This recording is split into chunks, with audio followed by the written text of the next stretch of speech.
कहानी के पीछे भाग में ही इस गुफा की सारी सच्चाई छुपी है, इसलिए हम पीछे भाग में चलते हैं। राधा छोटे से गांव में अपनी बेटी शिवांगी के साथ रहती थी और एक छोटी सी झोपड़ी में अपने जैसे तैसे रहते थे। एक शाम राधा खेत से घर लौटती है। माँ, हम कब तक इस गांव में रहेंगे? मुझे इस गांव में बिल्कुल नहीं रहना। कोई हमसे सीधे मुंह बात तक नहीं करता, और अगर हमसे कुछ बात करने आ भी रहा हो तो वह अपने मतलब से ही बात करने आता है। पर हम क्या कर सकते हैं? लोग इस बात का फायदा उठाते हैं कि हमारे घर में किसी आदमी का साया नहीं है। तेरे पिता तो बचपन में ही मर गए, पर मैं तो हूँ ना। तू अपनी माँ के होते हुए क्यों डर रही है? दोनों बेटी सारी कमियों के बावजूद भी उस गांव में जैसे तैसे रह रही थी। कुछ दिनों बाद राधा थोड़ी सी जमीन जिसमें खेती करती है वहाँ जाती है। अरे भैया, ये तो मेरा खेत है। आपने मेरे खेत में अपना खेत क्यों ले आए? यहाँ से तो मेड़ जाती है। तो क्या हुआ? वैसे भी बिना किसी आदमी के मदद के तुम लोग कुछ भी नहीं कर पाते, इसलिए मैंने ले ली। आप ये क्या बात कर रहे हैं? एक तो आपने गलती की, ऊपर से गलती पर अकड़ भी रहे हैं। अभी तो बस अकड़ रहा हूँ। अगर मेरी बात नहीं मानोगे तो जो बची हुई कुछ जमीन है ना, वो भी ले लूंगा। उस आदमी की धमकी सुनकर राधा कुछ नहीं कहती और चुपचाप घर आ जाती है। घर आते ही राधा की पड़ोसन सुशीला आती है। अरे राधा बहन, कैसी हो? आजकल तो दिखती ही नहीं। बस काम में ही लगी रहती हूँ। अब ऐसे राधा बहन, मैं यहाँ शिवांगी के लिए आई हूँ। मेरा भाई है, उसके रिश्ते की बात चला दो अपनी बेटी से। हाँ, उम्रदार है, थोड़ा पीता भी है, लेकिन तुम्हारी बेटी को इससे अच्छा तो कोई मिलेगा नहीं। उसका तलाक हो गया पीने की वजह से, 2 बच्चे हैं, ठीक है ना? रिश्ता लगा देती हूँ। ये कैसी बातें कर रही है? अरे आपकी खुद की एक जवान बेटी और मेरी बेटी की जिंदगी खराब करने के बारे में सोच रही है। निकल जाइए, मैं ऐसे लोगों से बात तक करना पसंद नहीं करती। राधा सुशीला को घर से निकाल देती है। कुछ दिनों बाद राधा की जब थोड़ी सी जमीन बची थी, वो भी गांव वाले हड़प लेते हैं। गांव वाले पता नहीं क्यों हमारा इतना खून पीते हैं। माँ, मैं तो कब से कह रही हूँ कि हमें इस गांव को छोड़ देना चाहिए। हम गांव छोड़कर कहीं नहीं जा सकते हैं, हमें यही रहना पड़ेगा, जैसा आपको सही लगे। कुछ दिनों बाद शिवांगी घर के बाहर वाले बाथरूम में नहा रही होती है कि तभी पेट से कुछ आवारा लड़के झांकने लगे। देख देख, नहाते हुए कितनी मस्त लगती है। तभी वहाँ शिवांगी की माँ आती है और ये सब देख लेती है। कैसे निकम्मे हो? तुम्हारे घर में माँ बहन नहीं। रुको, तुम्हें अभी बताती हूँ मैं। अरे भाग भाई, उसकी माँ आ गई। राधा उन लड़कों को तो भगा देती है, लेकिन अब राधा गाँव में रहने को तैयार नहीं थी। शिवांगी, हम अब इस गांव में नहीं रहेंगे। अब तक मैं इसलिए चुप थी क्योंकि तेरी इज्जत पर कभी बात नहीं आई, लेकिन मुझे अब इस गांव में बिल्कुल नहीं रहना है। अब हम इसी समय इस गांव को छोड़कर जा रहे हैं। दोनों उसी समय गांव छोड़कर जाने लगते हैं। ठंड का मौसम था और सुनसान सड़क पर दोनों को काफी ज्यादा ठंड लग रही थी। माँ, बहुत ज्यादा ठंड लग रही है। हम कहाँ जाएंगे? हमने कहीं गलती तो नहीं कर दी गाँव छोड़कर? नहीं, कोई गलती नहीं करी है। जहाँ हमारा सम्मान नहीं, वहाँ हम नहीं। मैं अपनी बेटी पर कोई आंच नहीं आने दे सकती थी।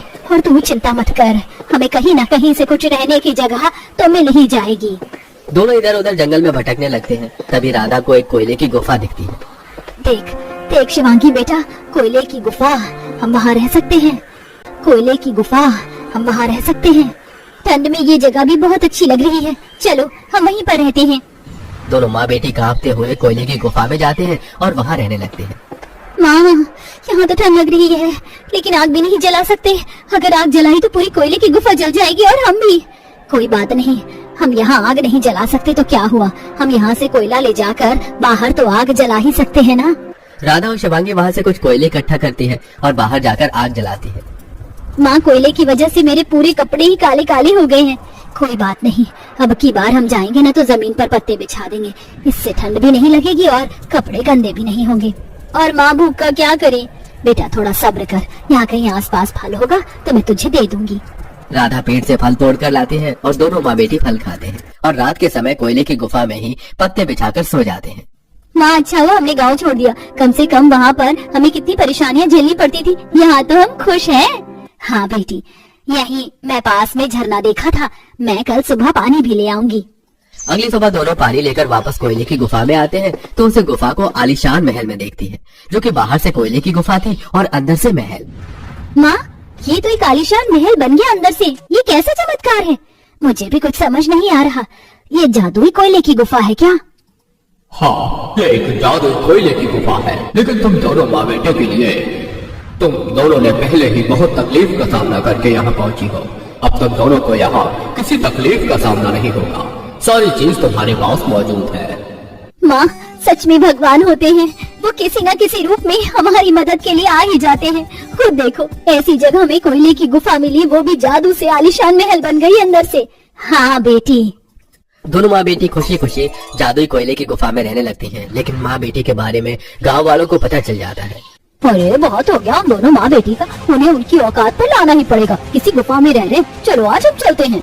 गांव वाले सारे जादुई गुफा की चीज उठाने लगते हैं, तभी आग लग जाती है। गांव वाले चिल्लाने लगते हैं कि तभी राधा और शिवांगी कोयले की गुफा में आग देख लेती है।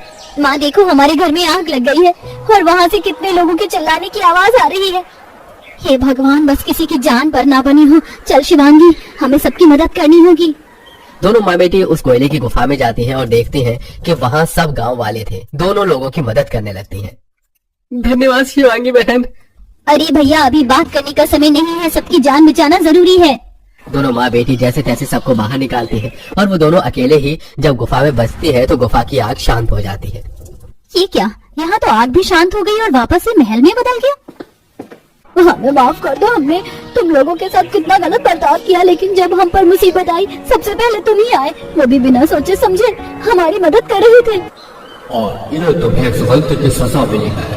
गलती करने के बाद किसी से माफी न मांगना और उसके लिए परेशानी बढ़ाना, यही तुम सब लोगों का सबक था। अरे अरे, ये किसकी आवाज है? जो भी हो, हमें माफ कर दो। राधा बहन और शिवांगी बेटा, हमने तुम लोगों के साथ बहुत गलत किया है। वापस हमारे साथ गाँव चलो, हमें हमारी गलती पर बहुत पछतावा है।